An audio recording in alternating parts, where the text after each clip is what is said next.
everyone, my name is Dinda Salsabila.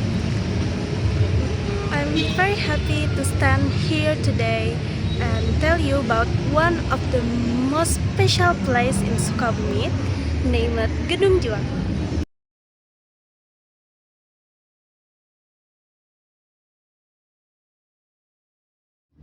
Gedung Juang is located in the heart of Sukabumi City, especially on Jalan Veteran. It's easy to find and close to public transportations and other popular places. But what makes this building special? It's not just a location, it's the story behind it, the story that lies within its walls.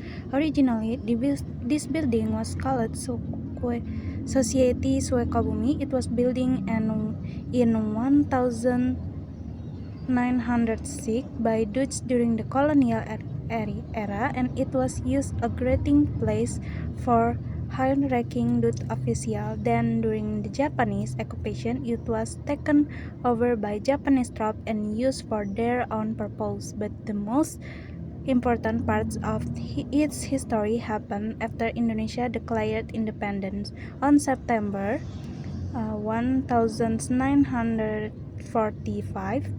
Few weeks after Indonesia proclaimed independence, a group of brave young in Sukabumi took over the building. They replaced the Japanese flag with the Indonesian red and white flag. That moment marked the beginning to fight for freedom. Since then, this building has been known as Gedung Juang, which means House of Struggles. When you enter the building, you can still feel the energy and story from the past. There are rooms with high ceiling and take your time in time ahead. Honestly, it's feel like a magical, like being in a time capsule. But Gedung Juang is not only about the past, it's also a place for creativity and culture. Outside the building, there are stages where performances are often had, from music and dance to theater, and party can experience themselves and historical site. There is even a space inside for dance practice, and many traditional dance group in Sukabumi use a regular. Gedung Juang is also has several supporting facilities like parking space, toilets, and area to hang out. Sometimes there are even like craft market, food stall, or photo exhibition that makes the visit even more enjoyable and complete. For me personally, being in Gedung Juang is not just about looking at the old building. It's about feeling the spirit of the people who comes before us, the ones who found, the ones who believe in a freedom, and who give everything they had for a better future. Sometimes we forget how much sacrifice was made from the life we live today.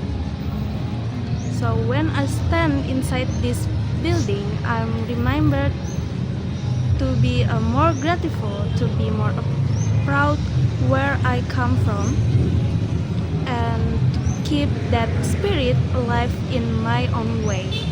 Maybe through art, through learning, or simply by sharing this story with all of you.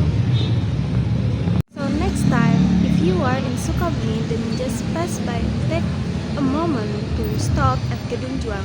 Bring your friends, your family, or even come alone to feel the atmosphere.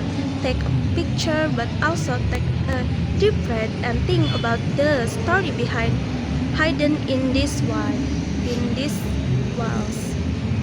I hope more young people will come here not just to see, but to feel, to learn, and to remember. Because when we remember, we keep the spirit alive, and that's something worth sharing. So, in conclusion, I invite all of you to come and experience Gedung Juang Sukabumi for yourself. It's not just about a historical building, it's a place where history meets art, where our past and the present come together. By visiting, we don't only learn about our heroes, but but become a part of something bigger, keeping our heritage alive. Take time to explore our local treasures, support local culture, and emphasize the story that built your identity. Thank you so much for your time, and I hope to see you at Gedung Juang, because some story disappeared to be remembered, and it's up to us, the next generation, to keep them alive. By visiting, learning, and sharing, we will become part of that story. So carry their spirit with us in what we do, what we create, and what we pass.